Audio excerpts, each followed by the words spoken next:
Today we will talk about memory layout and types of variable where they get allocated in that memory layout. So to begin with, let's have some understanding about how this memory layout looks like. Okay, so beginning with uh,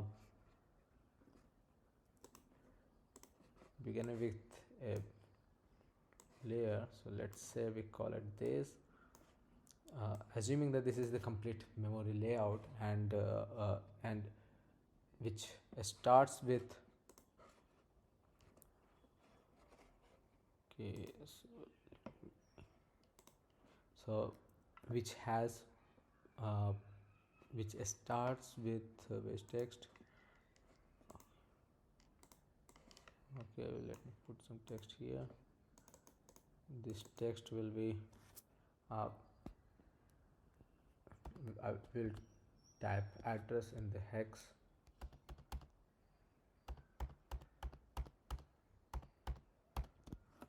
Okay, this is how memory layout looks like, and let me add some border. Yes, so this is the starting address. Okay, and this address goes, this is the location. Okay, let me ending line. Yes, yes, something like this. Okay, so this is the address, and how it begins.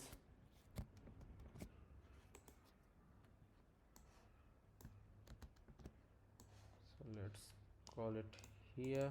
The address will start as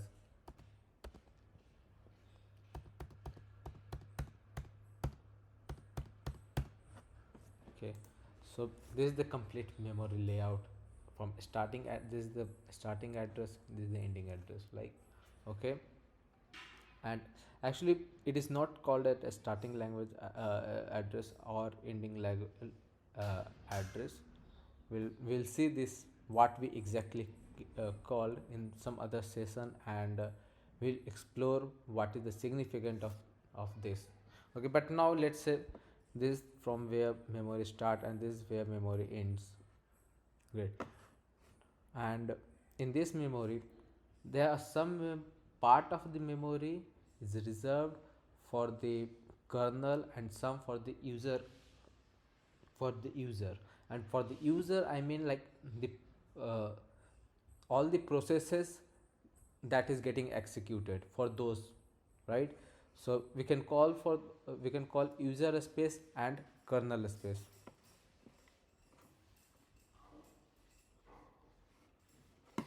So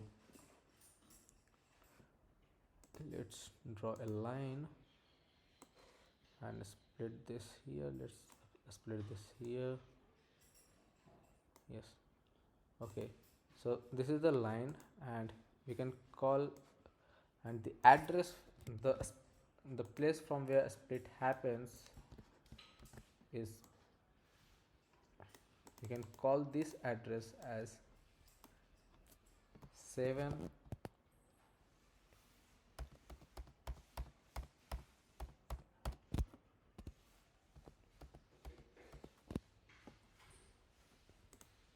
Yes, so this is the address on which the all complete memory is split between two, kernel space and the user space. This top here is the user space. This is the kernel space.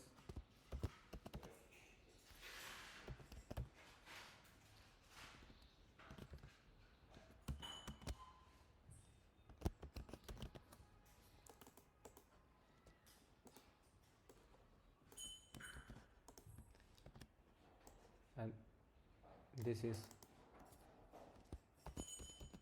user space. Okay, so let's, for some simplicity, let's see if we can do something.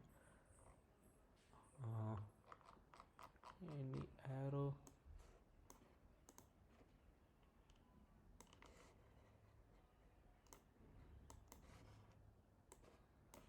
So from here, call this here till here. Okay, and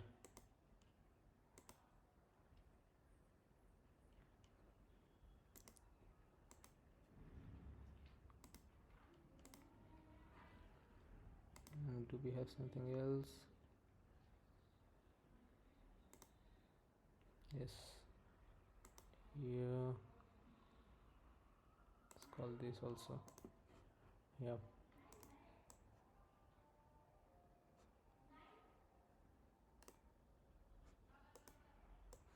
this is our user space. Okay, from till here to here. Why I split this to I so that I want some clear space here. Okay, so that I can add few more things, more memory layout to the user space.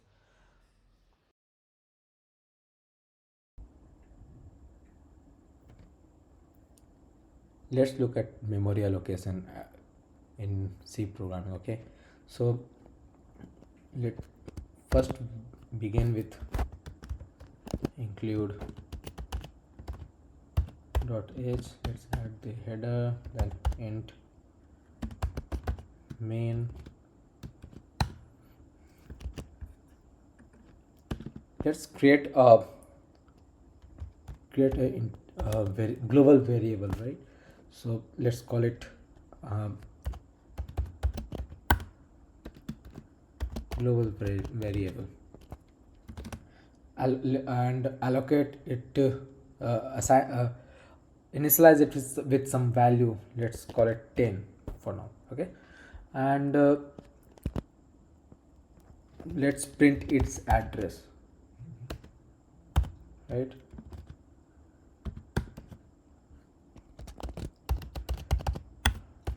Address of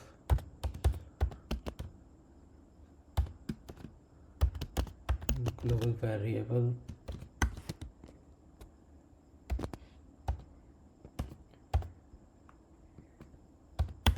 right? And address of global variable, right? So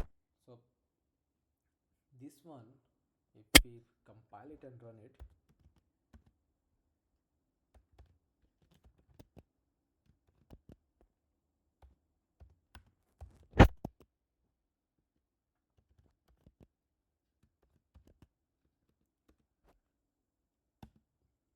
okay, now let's run it.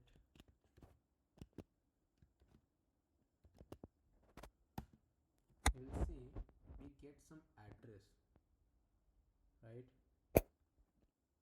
Okay, so what is happening? So it starts with, since it is hex 5a something, 5af, right? So this address goes somewhere in here, right? We talked about this, right? So it is between this line and this line. So okay, there is something we need to remove it from here to here and move this cursor space. This is the user space. Okay, so what we got a address which is somewhat this,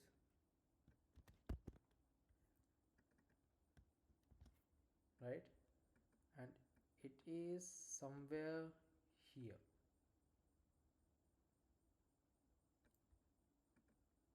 right? It is somewhere here. We don't know where it is, but it is somewhere here.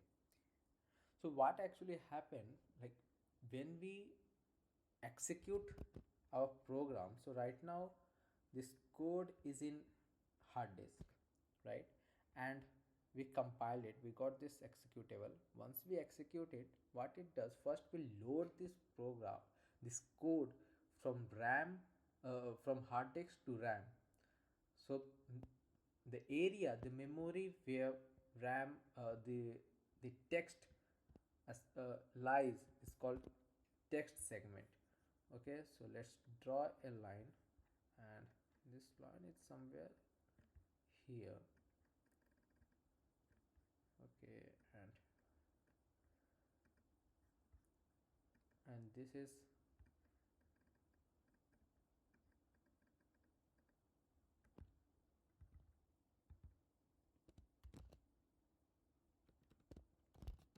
text segment. Okay, this is where code lies in code lies in the memory segment. And next, once we store we load the code on the RAM.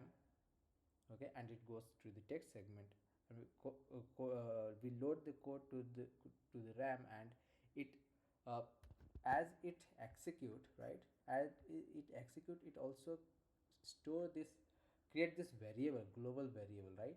And the place where we save the global variable is uh, in data segment. Okay, so let's have a data segment, right.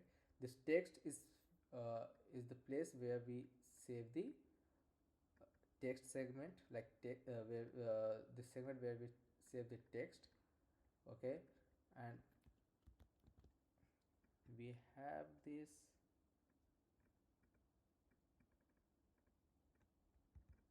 have this data segment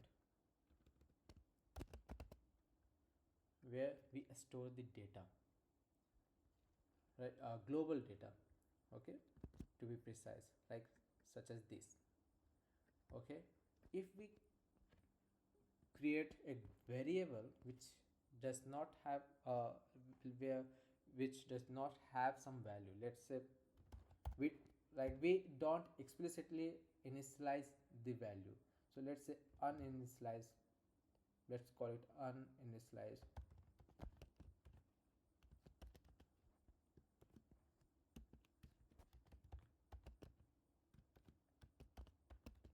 uninitialized global value, we will not initialize it. And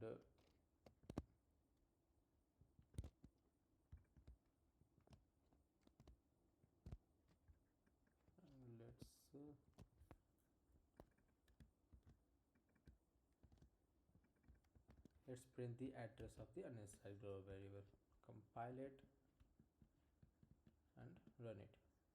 So also now you can see this uninitialized global variable, since it is int, so int has size of 4, right. So now you can see there is some address. Okay, and then till 10, so and after that there is an 18, right.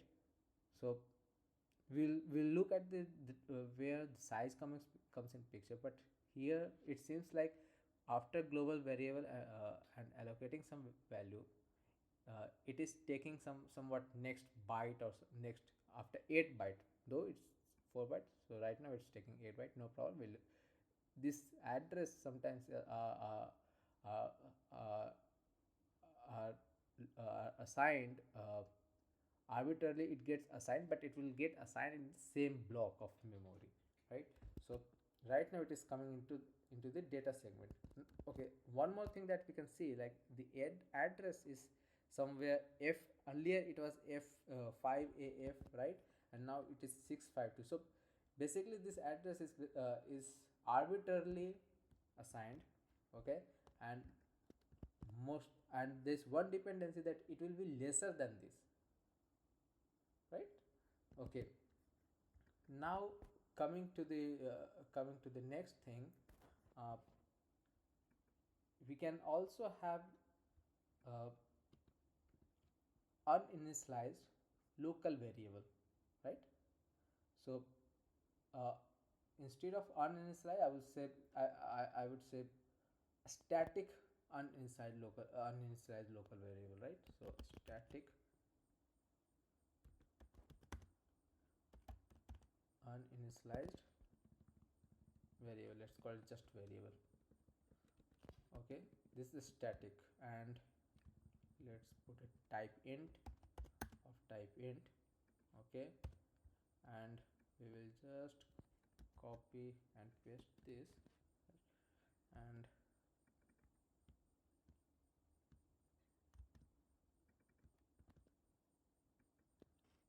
static.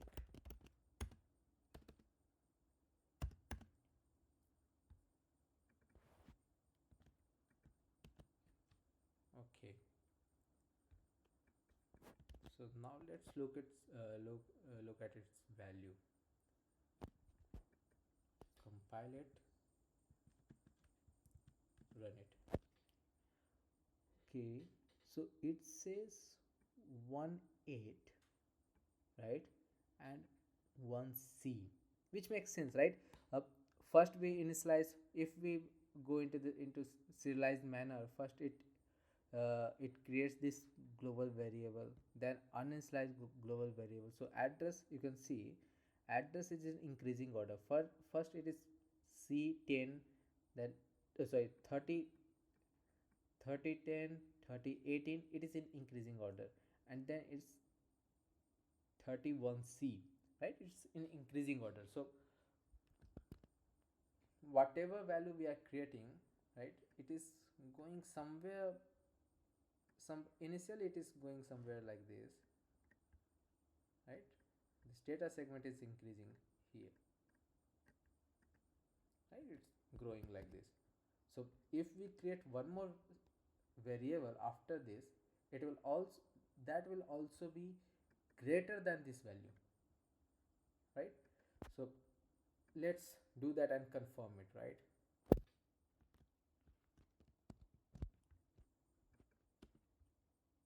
Let's call it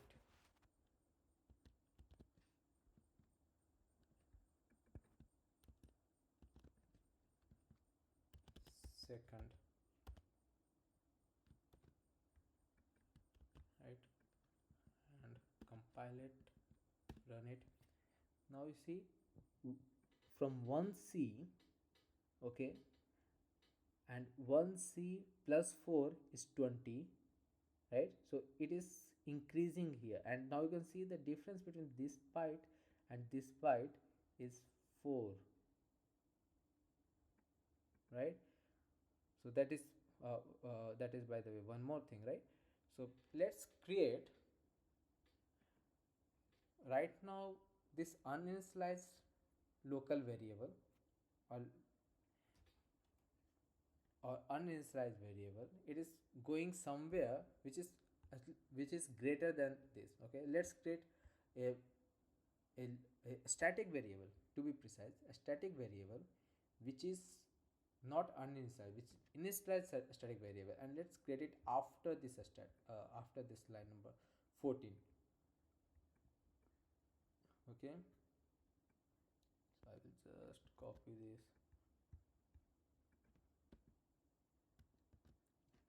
and instead of this,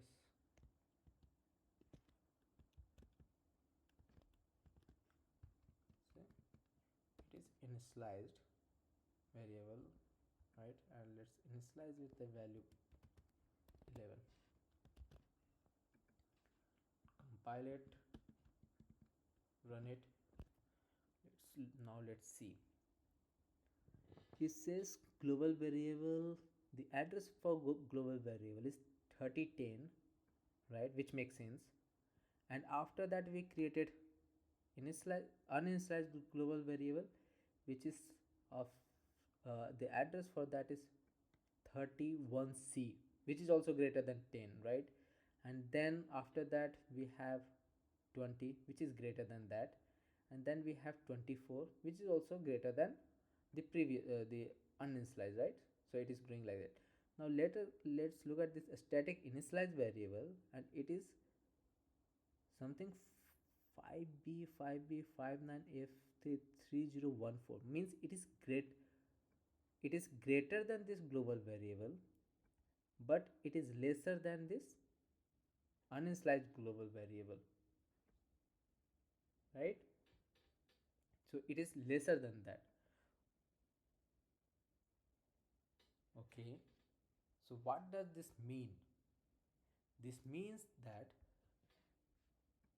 there is a partition of memory between let's run it. Oh, okay, before coming to some conclusion, let's run it multiple times so that we have a result that is repetitive, a pattern that is a repetitive, right? So let's run it multiple times. So here also I compile run it again and has and have the same thing. Maybe it is because I might need to run compile this code one more time, right? So let's do that also. Run it. Okay, now it's different. And again this is 10, this is 14, this is 1c, this is 20, that is 24. So all this has 4 byte difference. Okay, and these two has a static initialized variable and the global variable has a 4 byte difference, which makes sense because this is also integer. So this is also integer, means 4 byte. So 4 byte 10 plus 4 is 14, which makes sense. And here for once 14 plus 4 is 18, right? So this one is not an 18, so there is a comparatively a more separation. And if we see the separation, so 18, so let's say this is 14, 14 plus 4 is 18, right? And 18, so 8, let's look at the last digit, 8, 8 plus 4 is 12. But in this, how we can write 4, 8, 8, 9, right? And we can't say 10, so we'll say a in, because this is in hex, right? For 10 is equivalent to a, so a, b and c. So 4, for 4 we for 4 byte this is uh, this is 1c, right? So after this 14, right, there will be next 4 byte will be associated with this static initialize variable, and next 4 byte is empty. And then, and after that 4 byte, that empty 4 byte, we have this variable, right? And if you see here also, right, this one, this is global variable 10, and there is also 10, and next 4 will be the next 4 byte will be the byte storage for the global variable, right? Because it is int. And then this 4 byte gap, then we have 18, right? So this is, seems like there is a separation, right? So this variable, this initialized global initialized static variable, okay, initialized static variable also goes to this data segment. Okay, then there is one gap, 4 byte gap, right? The gap that we are seeing here, we can, right, we can see that here, like everywhere we can just see, right? So there is one more segment,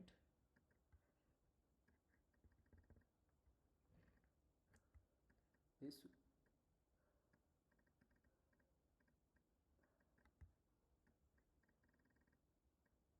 there is one more segment called,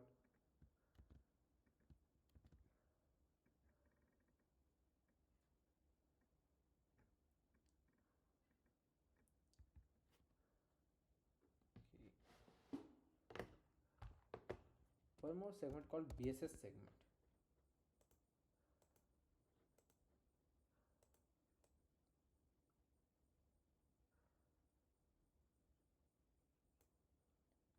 Yes, okay, this one got adjusted.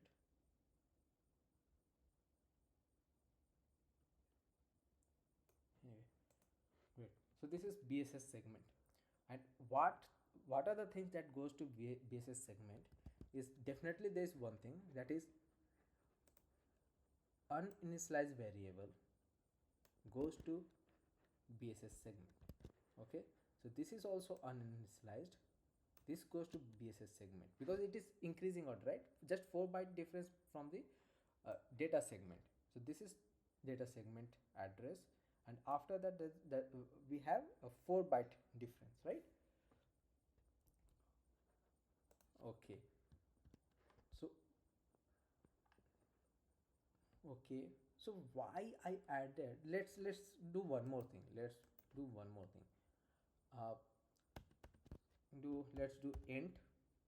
Okay, and we can call it int uninitialized uninitialized local variable.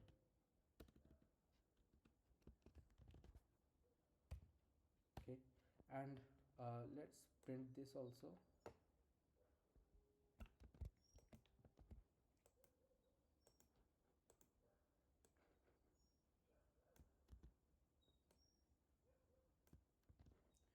Instead of this,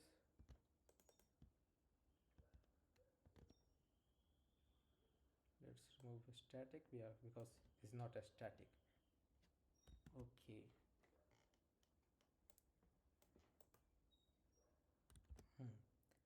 Now we do this.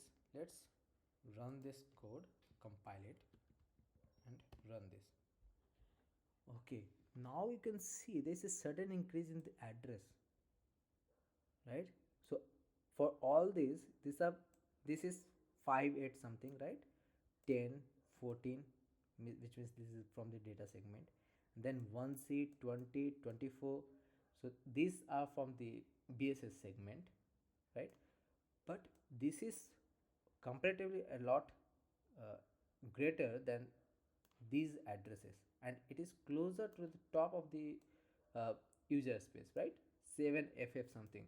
So let's copy this,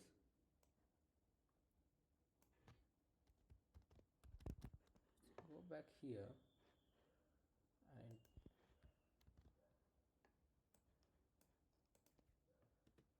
and this is somewhere here, right? This is somewhere here, not sure where, but somewhere here. There's a lot of gap, right? So okay, which makes, we'll see what's going on. Okay, and if you look at the name is uninitialized local variable. Why I named it like this, uninitialized local variable? Okay, so now let's create a function. Okay, and we can call it, maybe let's say it returns nothing, right? It returns void print var, okay, not var, variable address. Okay, and it takes an integer, int value, let's say int num. Okay, and after that what it does the same thing, such as this one. Just do the same thing,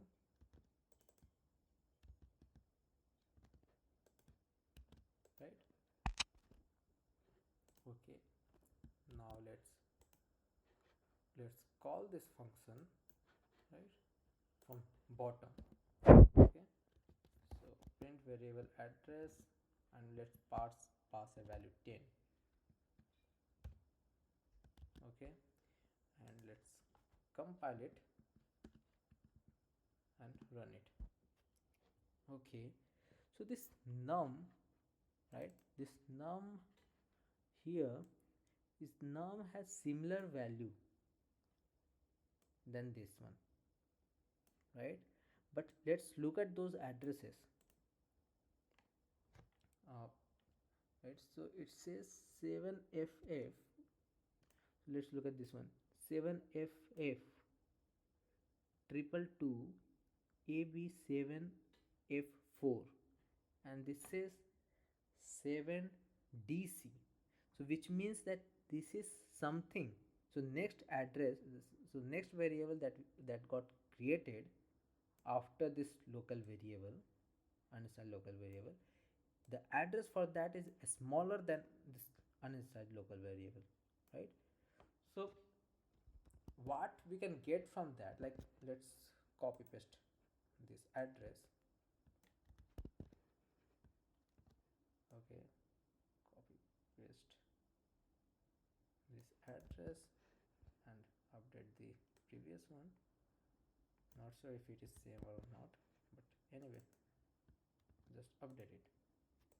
Okay, now you see next address is somewhat smaller than the previous one. So what is happening is this address, whatever is here, we'll come to that, but whatever is here is increasing in this direction. Okay, so but for these three, BSS segment and data segment and text segment, we create this segment when we load a file. Okay, because we know like these are the variable that's going to happen, right? So this on runtime itself, or we can call it loaded ELF, right? So during loaded ELF, we get some memory allocated, so it doesn't grow. Once we load the file, it doesn't grow.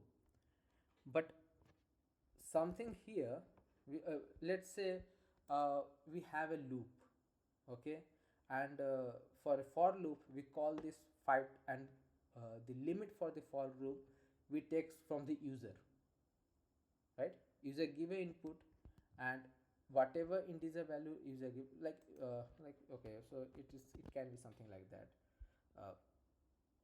uh, let's say int count. Okay, int count is equal to, or let's not even initialize it, let's int count, right? And here let's create a for loop. Before creating for loop, let's do a scanf, right? Scanf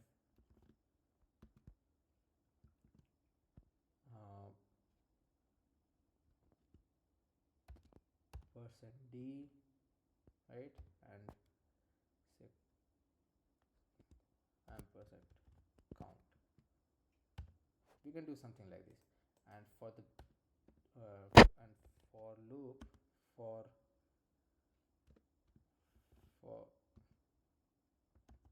int I is equal to 0, and its I is less than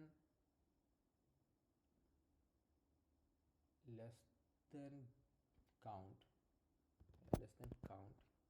until it is less than count, and I plus plus, right?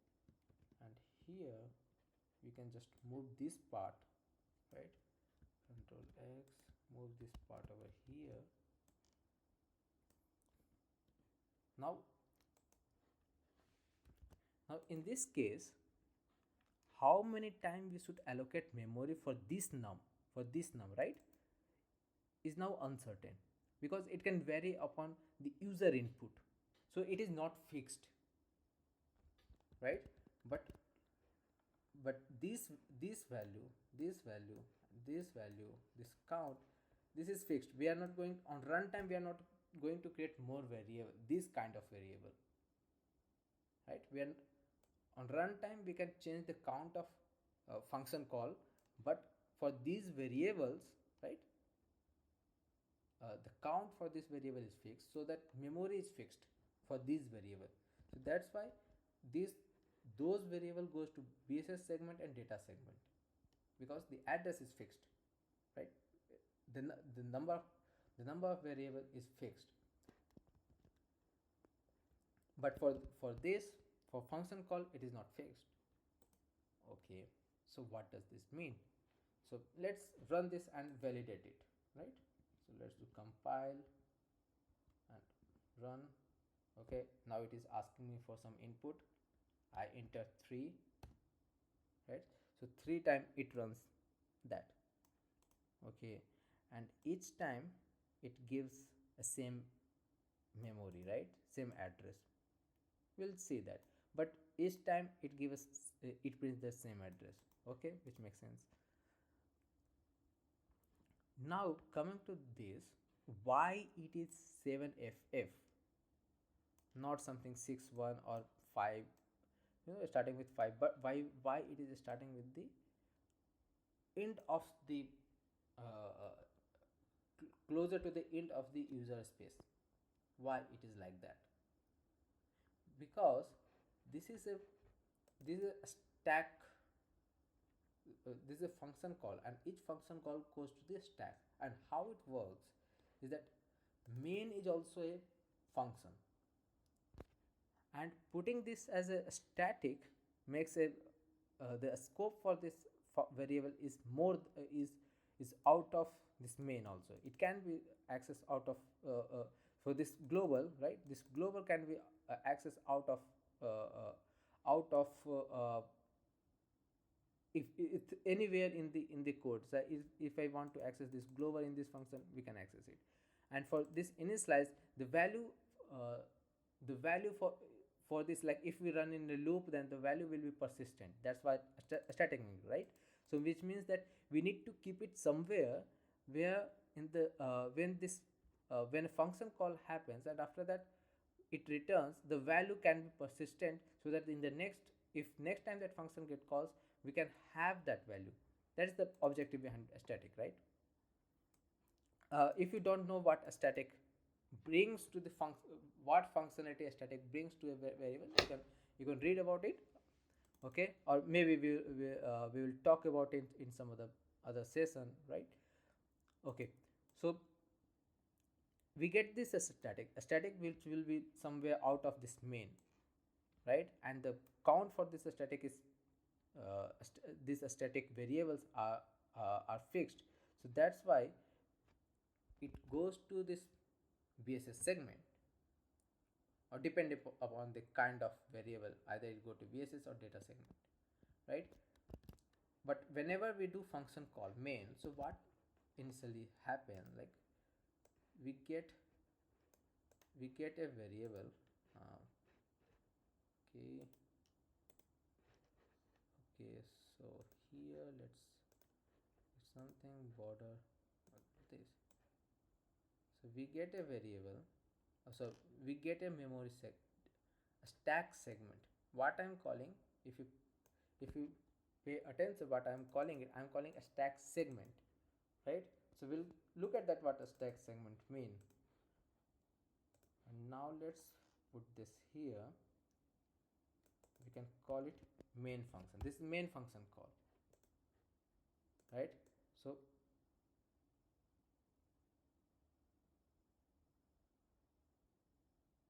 this is main function call.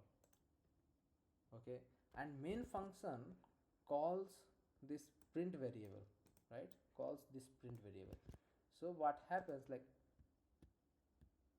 again a print variable gets called, right? and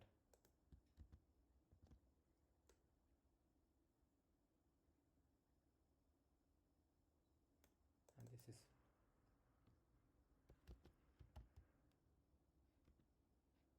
print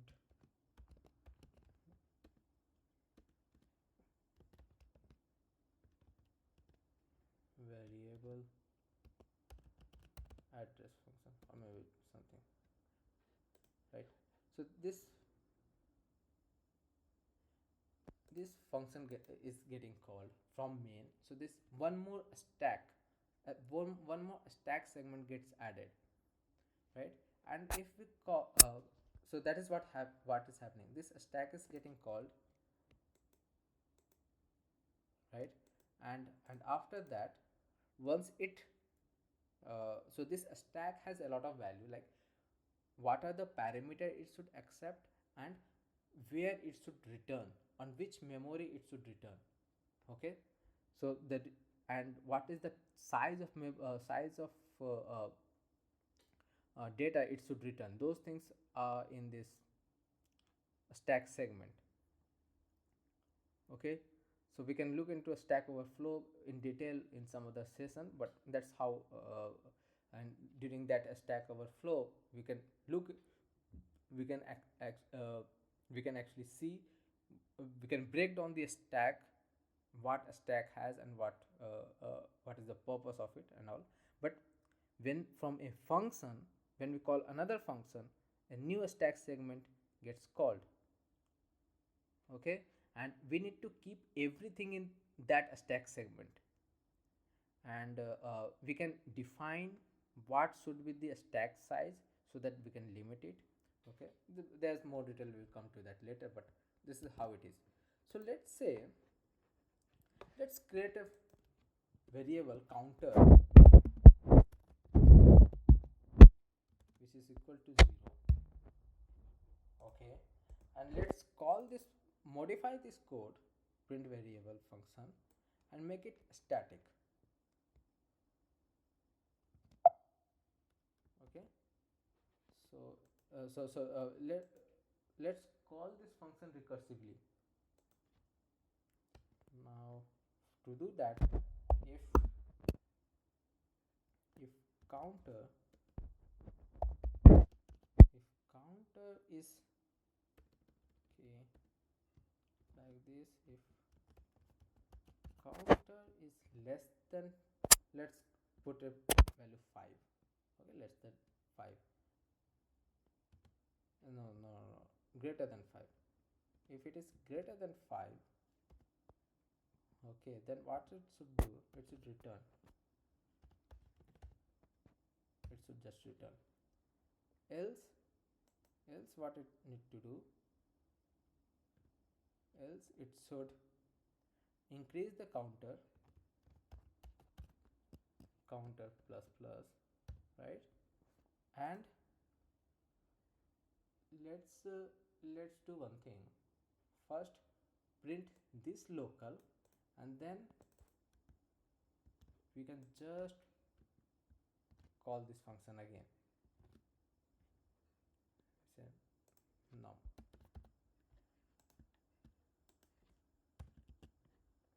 right? We'll print this address, then again we'll call this print variable address, right? So this is the thing, and let's clear the screen and run it, compile it and run it. Okay, we didn't call this function, right? So let's call this also.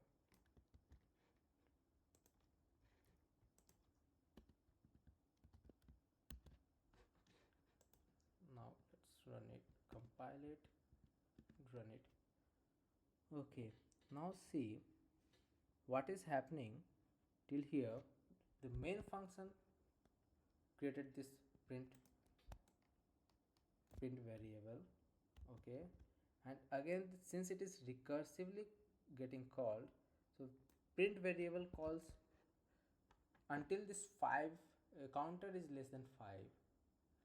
Okay, until this is 5, it is continue until it is greater than 5, counter is greater than 5, it is continue calling this function, right? Recursively it will get called. So this print variable call this print variable, then and this print variable again recursively getting called. How many times? 5 times, right? Sorry, we say 5, like, but it is 0, it's 6 times, right? Because 0, 1, 2, 3, 4 and 5, right? So if we just put equal to, then there will be 5, but basically since it is starting with 0, then we will call 6 times, right? So 6 times it is getting called recursively. And let's look at the address. First is the 74, right? Then there is 72C, right? Then 70C, then 60EC, right? With a fixed size of uh, with fixed memory address, it is getting decreased, right? So what is happening, like this function variable called this function variable which calls this, now you can see the pattern. I will not do it 5 times because I will be out of memory, right? I out of a space to create it. So this is how it is happening, right? And each time this function called another function, so the memory is getting reduced. So this is how it is growing, how the stack is growing. It starts with the this value, right? It starts with this value, and then it decrease, then it decrease. More function we call, it keeps decreasing and try to be closer to this, right? If you keep decreasing, that automatically it will be closer to this. So these segments we call a stack segment, right? So what we call stack segments, let's call it stack segment, right? These are stack segment. Now let's come back to this.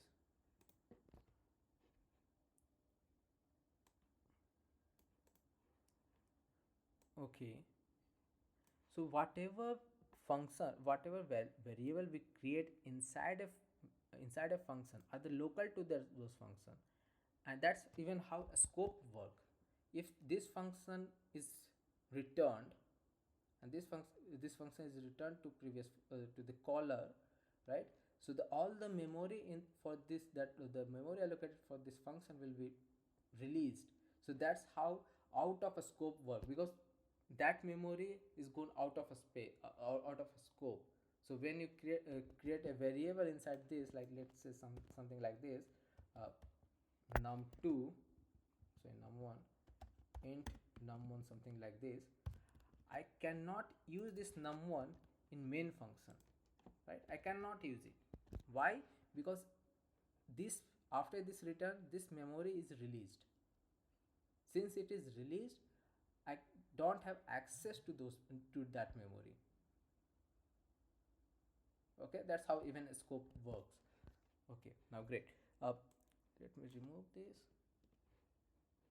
right, and remove this one also. This one more way to create a variable, right, or get a memory through dynamic memory allocation. So far what we have read is static memory allocation, where we don't decide how much memory we want. If whatever the data type is there, we will get that much memory. So that is static memory allocation. There is a dynamic memory allocation, right? So to create a dynamic memory allocation, we can do just print variable name, since we need a pointer for that. If you don't know pointer, please refer to a video provided by provided earlier during this session, or uh, uh, or you can explore what is a pointer, uh, right? So for this pointer we can call malloc. Okay, malloc, and size, how much size you want, how much memory size you want, like size. So let's say what I want, since we are just working with integer, we can say size of int, although we can enter any size.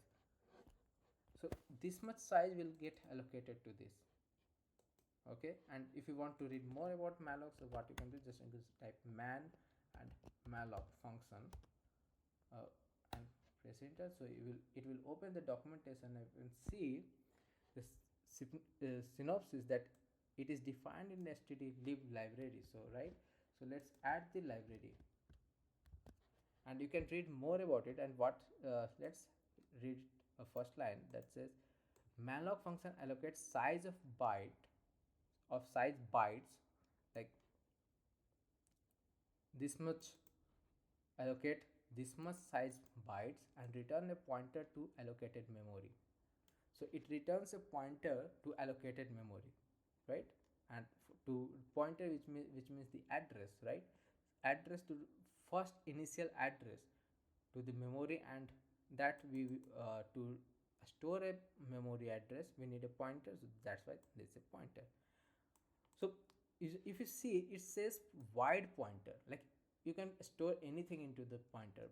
Okay, that's why it is good practice. So whenever you get a malloc, you just typecast it so that you don't create there should be no chance of human error, that dynamically whatever memory you have, you uh, you assign some other thing other than what it is intended for. So for that you can create int star. So this is called typecasting. Okay, so we got this type, and let's print this also, this address.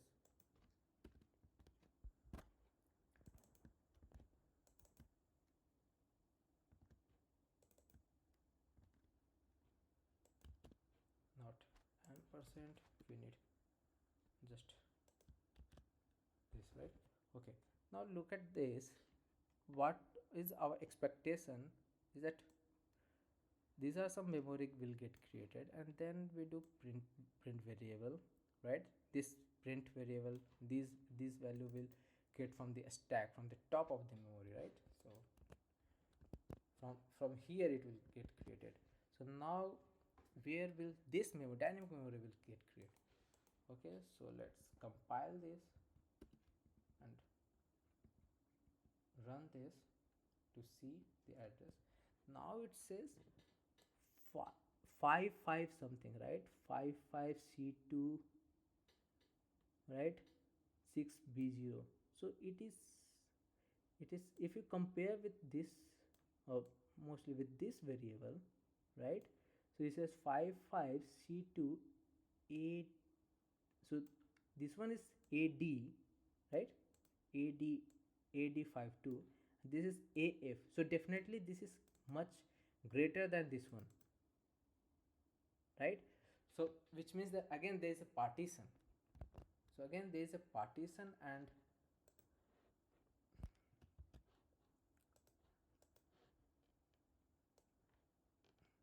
is a partition. So let's create this, right? So this is called heap.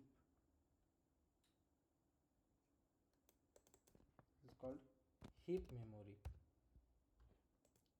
Heap is a memory which is outside, it is globally accessed by all the variables, right?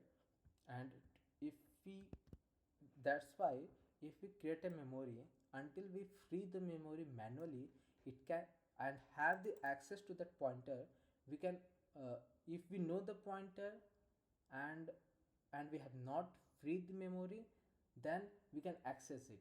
Even if I create this memory out in this variable, even if I create this, right, something like this, if I do something like this, right, and instead of void, since it is returning address, something point address or something like this, and we say return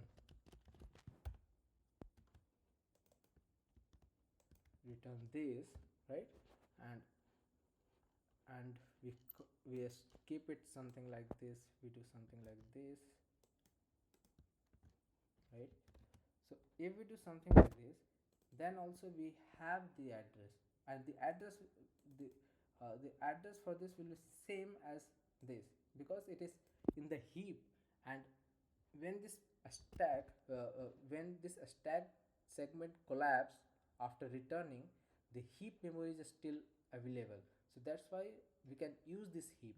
So in order to, okay, let me remove these things, these changes, in order to, so that's one more convention to prevent from memory leak, is that whenever you use a variable, once your use is done, right, so you free the pointer, like free the memory. That's how you free it, so that there is no memory leak, right? So this is the dynamic segment. And again we can put this into a function, right? And how many times we need to create that function, or we can do something like this, right? We can do something like this, right?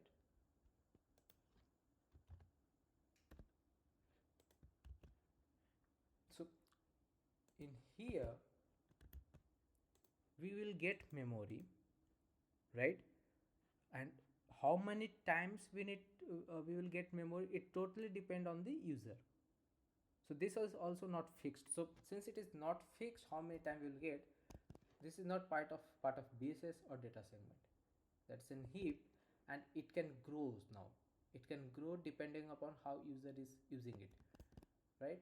So heap also grows. Okay, let's before we do something, let's have one more uh, and see how it grows, right? So and after that let's do this, and instead of dynamic memory let's call it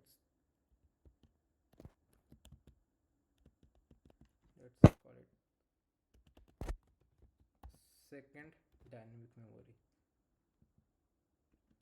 right? Let's call this, and here we can copy this is just for the good practice, otherwise it has no impact on the what will be the process, but it is for the for to release memory so that we don't have memory leak. It's a good practice to keep follow it. So let's remove this one, okay, or maybe just comment it out, okay, and compile it, run it. Okay, now you see that is this is this, and then this, and the address is something, it is increasing but it is quite close, right? So this is also going to this heap, right? And heap is also growing. So what is happening basically, this the BSS and these value, once we launch application, BSS data segment and BSS segment and data segment does not grow, only heap and stack grows. So it grows in this direction, right? So let's put it somewhere like this. It grows in this direction. Opposite, a stack is growing toward heap and heap is growing toward a stack. Okay, so that's about memory. And what this one more problem could occur, like if we create so much stack, so much function call, right? We are not returning function, we are doing just function call. Then what will happen is that this stack segment will override the heap, and that is called so that is one error where heap is getting overridden, right? So so that we want to so there can be a lot of things can happen in those scenarios. One thing is that your program may crash, right? So will crash with the stack overflow error and the heap override error. Okay, so that is one thing we need to avoid. And some add-on like in M1 chip, right? Apple has M1 chip and M2, M3. So and what they did to solve is that now heap is in somewhere else, so heap can grow independently and stack can grow also independently. They have some different architecture, and this logic that we talked about, right? This one we talked about, it is for 86-64 bit processor. Okay, this is a rule for the 64 processor, right? Okay, so let's come back to this, and for the summary, that global variable, okay, global variable goes to the data segment, uninitialized global variable or uninitialized static variable goes to BSS segment, a static variable which is initialized goes to data segment, okay, and where local variable of a function, okay, local variable of a function goes to the stack segment. Okay, main is also a function variable, print variable address is also a function. So whatever is local variable such as this one, this will go to the stack segment. Okay.